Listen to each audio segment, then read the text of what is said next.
Boss ಅನ್ನುವಂಥ ಒಂದು cinema ಸಾಕಷ್ಟು ಚರ್ಚೆಗೆ ಗ್ರಾಸವಾಗಿತ್ತು. ಬಾಸ್ ಸಿನಿಮಾಗೆ ಈಗ ಹೈಕೋರ್ಟ್ ಗ್ರೀನ್ ಸಿಗ್ನಲ್ ಕೊಟ್ಟಿದೆ.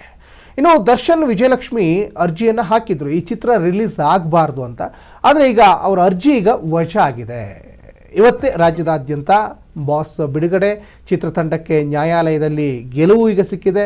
ಬಿಡುಗಡೆಗೆ ಇದ್ದ ಅಡೆತಡೆಗಳು ಈಗ ಚಿತ್ರತಂಡಕ್ಕೆ ನಿವಾರಣೆಯಾಗಿದೆ. ಒಂದು ನಿಟ್ಟುಸಿರು ಬಿಟ್ಟಂಗಾಗಿದೆ. ಯಾಕಂದರೆ ಲಕ್ಷಾಂತರ ರೂಪಾಯಿ ಖರ್ಚು ಮಾಡಿ ಒಂದು ಸಿನಿಮಾ ಮಾಡಿರ್ತಾರೆ. ಅದು ಕೋರ್ಟ್ ಮೆಟ್ಟಿಲೇ ಇರದಂಥ ಸಂದರ್ಭದಲ್ಲಿ ಚಿತ್ರದ ನಿರ್ಮಾಪಕರಿಗೆ, ನಿರ್ದೇಶಕರಿಗೆ, ಅದರಲ್ಲಿ ಕೆಲಸ ಮಾಡಿದಂಥವ್ರಿಗೆ ಎಲ್ರಿಗೂ ಒಂದು ನಿರಾಸೆ ಆಗಿತ್ತು. ಆದರೆ ಆ ನಿರಾಸೆಗೆ ಈಗ ಹೈಕೋರ್ಟ್ ಒಂದು ಗ್ರೀನ್ ಸಿಗ್ನಲನ್ನು ಕೊಟ್ಟಿದೆ ಚಿತ್ರತಂಡಕ್ಕೆ.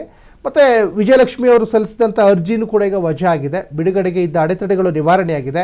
ಬಾಸ್ ಸಿನಿಮಾ ಕಾಲ್ಪನಿಕ ಕತೆ ಚಿತ್ರತಂಡದ ವಾದಕ್ಕೆ ಈಗ ಮನ್ನಣೆ ಸಿಕ್ಕಿದೆ. ದರ್ಶನ್ ಅರ್ಜಿಯನ್ನು, ಅಂದರೆ ದರ್ಶನ್ ವಿಜಯಲಕ್ಷ್ಮಿ ಹಾಕಿದಂಥ ಅರ್ಜಿಯನ್ನು ಈಗ ಹೈಕೋರ್ಟ್ ಈಗ ತಳ್ಳಿ ಹಾಕಿದೆ. 1.5 ತಿಂಗಳ ಕಾನೂನು ಹೋರಾಟಕ್ಕೆ ಈಗ ತೆರೆ ಸಿಕ್ಕಿದೆ. ಸಂಜೆಯಿಂದಲೇ ಚಿತ್ರಮಂದಿರಗಳಲ್ಲಿ ಬಾಸ್ ಪ್ರದರ್ಶನ ಕಾಣ್ತಾ ಇದೆ. ನ್ಯಾಯದ ಗೆಲುವಿನೊಂದಿಗೆ ಸಿನಿಮಾ ಬಿಡುಗಡೆ ಆಗ್ತಾ ಇದೆ.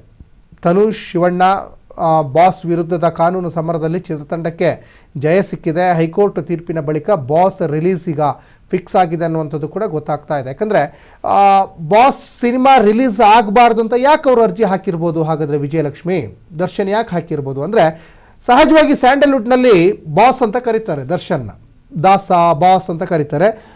ದರ್ಶನ್ನ ಜೀವನಾಧಾರಿತ ಚಿತ್ರ ಇರ್ಬೋದಾ? ಅದೆಲ್ಲ ಒಂದು ಕಡೆ ಅದು ದರ್ಶನ್ ಫ್ಯಾಮಿಲಿಗೆ ಮತ್ತಷ್ಟು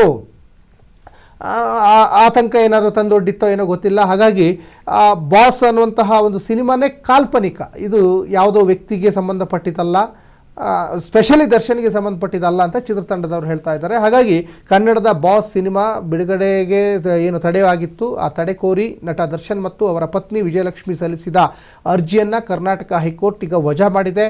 ಆ ಮೂಲಕ ಸಿನಿಮಾದ ಬಿಡುಗಡೆಗೆ ಇದ್ದಂತಹ ಅಡೆತಡೆಗಳು ನಿವಾರಣೆಯಾಗಿದೆ. ಇವತ್ತೇ ಸಿನಿಮಾ ರಾಜ್ಯದಾದ್ಯಂತ ಬಿಡುಗಡೆಯಾಗ್ತಾ ಇದೆ. ಅಂದರೆ ಸಂಜೆಯಿಂದನೇ ಚಿತ್ರತಂಡ ಈ ಕುರಿತು ತುರ್ತು ಪತ್ರಿಕಾ ಒಂದು ಹೇಳಿಕೆ ಕೂಡ ಹೊರಡಿಸಿ ಚಿತ್ರತಂಡ ಪ್ರಕಟಣೆಯನ್ನು ಮಾಡಿದೆ. ಸುಮಾರು 1.5 ತಿಂಗಳಿನಿಂದಲೂ ಸಿನಿಮಾ ಬಿಡುಗಡೆಗೆ ಸಂಬಂಧಿಸಿ ನಡೆದಂಥ ಹೋರಾಟದಲ್ಲಿ ಚಿತ್ರತಂಡಕ್ಕೆ ಕೊನೆಗೂ ಜಯ ಸಿಕ್ಕಂತಾಗಿದೆ.